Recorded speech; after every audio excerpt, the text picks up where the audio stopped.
दोस्तों, आज की कहानी है नसीब का लिखा। 15वीं सदी की यह कहानी है। किसी एक गांव में बहुत ज्ञानी पंडित रहा करता था।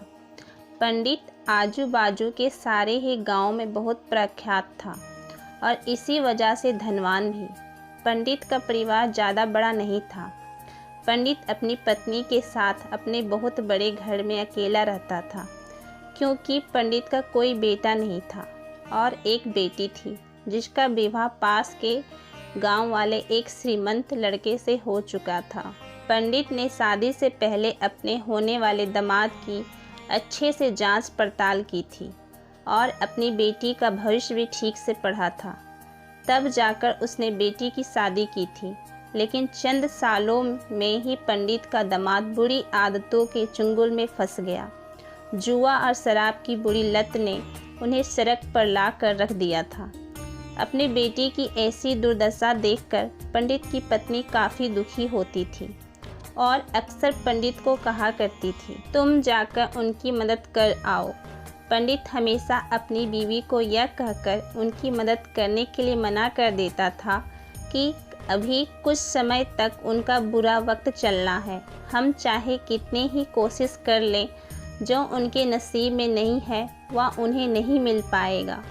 पंडित की ऐसी बातों से उसकी पत्नी काफ़ी दुखी हो जाया करती थी और मन ही मन सोचती थी कि कैसा स्वार्थी पिता है, अपनी बेटी को इतने कष्टों में देखकर भी उसकी मदद करने के लिए मना करता है। आखिर भगवान ने जो इतना सारा धन धान्य दिया है उसका क्या करेंगे? हमें कोई और औलाद भी तो नहीं है, लेकर देकर एक यही बेटी है और उसके लिए भी कुछ नहीं करेंगे तो किसके लिए करेंगे? पंडित ऐसा नहीं सोचता था।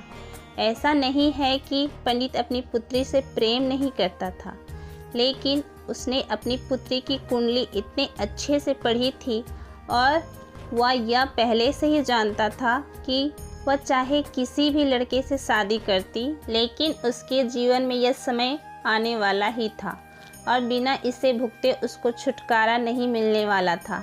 एक दिन खाने पीने के लिए भी मोहताज हो चुके पंडित की बेटी और दामाद उसके घर पर आए। पंडित ने और उसकी बीवी ने दोनों का खूब आदर सत्कार किया और खूब अच्छा खाना खिलाया। बेटी और दामाद की पंडित से सहायता मांगने की हिम्मत ना हुई, इसलिए वह बिना बोले ही वापस अपने घर को लौटने लगे। लेकिन माँ तो माँ होती है। पंडिताइन से रहा नहीं गया और बिना पंडित की इजाज़त के उसने चोरी छुपे बूंदी के लड्डू बनाकर उसमें सोने के सिक्के रख दिए और बेटी और दामाद को दे दिए, ताकि बेटी और दामाद की कुछ आर्थिक सहायता हो सके। पंडिताइन यह भी जान गई थी कि बेटी और दामाद शर्म के मारे उनसे मदद नहीं मांग रहे थे, इसलिए उसने बेटी और दामाद को भी लड्डुओं में छिपे सिक्कों के बारे में कुछ नहीं बताया। जाहिर सी बात है कि जब वो लोग घर पर जाकर लड्डू खाएंगे तो उन्हें उसमें सोने के सिक्के मिल जाएंगे। इस तरह बिना उनके मांगे ही उन तक मदद पहुंच जाएगी। सोचकर पंडिताइन मन ही मन अपने बेटी की मदद करने के लिए खुश होने लगी। पंडित के दामाद और बेटी उन दोनों की आशीर्वाद लेकर अपने घर के तरफ रवाना हो गए।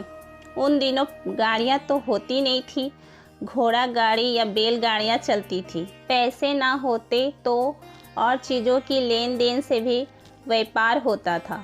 बेटी और दामाद का गांव पंडित के घर से कोसों दूर था, फिर भी पैसों की कमी के चलते वह चलकर अपने गांव की तरफ निकल पड़े। थोड़े दूर ही चले थे कि पंडित की बेटी के पैर में मोच आ गई और अब उसको चलना भी मुश्किल हो गया। पंडित के दामाद ने जब देखा कि उसकी बीवी अब बिल्कुल चलने में सक्षम नहीं है, तो उसने एक टांगा अपने घर तक किराए पर ले लिया। दोनों पति पत्नी टांगे में बैठकर घर तक पहुंच गए, लेकिन टांगे वालों को देने के लिए उनके पास पैसे थे नहीं, इसलिए पंडिताइन ने जो बूंदी के लड्डू उन्हें दिए थे वही किराए के तौर पर उस टांगे वाले को दे दिए। टांगा वाला बूंदी के लड्डू को लेकर वहां से चला गया। टांगे वाला अपने घर की तरफ जा रहा था। तब उसे एक हलवाई की दुकान दिखी। उसने सोचा कि थोड़े से बूंदी के लड्डुओं से मेरे घर के लोगों का पेट थोड़ी भरने वाला है। इससे अच्छा मैं इन बूंदी के लड्डुओं को बेचकर उनसे कुछ चावल खरीद लेता हूँ। टांगे वाले ने बूंदी के लड्डू हलवाई को बेच दिए। जिस गांव में वह हलवाई रहता था, उसी गांव में एक आदमी ने अपने घर पर पूजा रखी थी और उसी पंडित को उस पूजा के लिए बुलवाया था। पूजे में लगने वाले प्रसाद के लिए उस आदमी ने उसी हलवाई से बूंदी के लड्डू लिए जहां पर उस टांगे वाले ने बेचे थे। हलवाई भी उस आदमी को टांगे वाले से खरीदे हुए लड्डू ही पहले दिए ताकि वह खराब ना हो जाए, क्योंकि वह नहीं जानता था यह लड्डू कब बने हैं। पूजा खत्म होने पर दक्षिणा और बूंदी के लड्डू लेकर जब पंडित अपने घर आया और खाना खाने बैठा तो प्रसाद में लाए बूंदी के लड्डू खाते वक्त लड्डू से सोने का सिक्का निकला। इस घटना को देखकर पंडिताइन की आंखों से आंसू बहने लगे। पंडित ने जब पंडिताइन से उसके रोने का कारण पूछा तो पंडिताइन ने पंडित को सब कुछ बताया और पंडित से उनकी बातों पर भरोसा न करने के लिए माफ़ी मांगी। पंडित ने पंडिताइन के आंसू पोंछे और कहा कि तुम्हारी तरह मैं भी हमारी बेटी को बहुत प्रेम करता हूँ, लेकिन अगर हम उसकी अब मदद करते हैं तो दामाद हमसे हमेशा ऐसे ही मदद की अपेक्षा रखेगा और अपनी बुरी आदतों को कभी नहीं छोड़ेगा। पंडिताइन भी अब पंडित की बातों से सहमत हो गई। 2-3 महीने बीत गए। पंडित के दामाद और बेटी फिर से एक बार उसके घर आए और इस बार उनकी परिस्थिति पहले से बेहतर थी, क्योंकि पिछली बार खाली हाथ जाने के बाद दामाद ने नया काम शुरू किया था और अपनी सारी बुरी आदतें भी छोड़ दी थी। दोस्तों, नसीब का लिखा नहीं बदलता। यह कहानी आपको कैसी लगी? क्या आप भी नसीब पर भरोसा रखते हैं या फिर आप उन लोगों में से हैं जो अपना नसीब खुद अपने हाथों से लिखना चाहते हैं? दोस्तों, ये कहानी आप लोगों को अच्छी लगी हो तो हमें कमेंट करें और हमारे चैनल को सब्सक्राइब करें। धन्यवाद।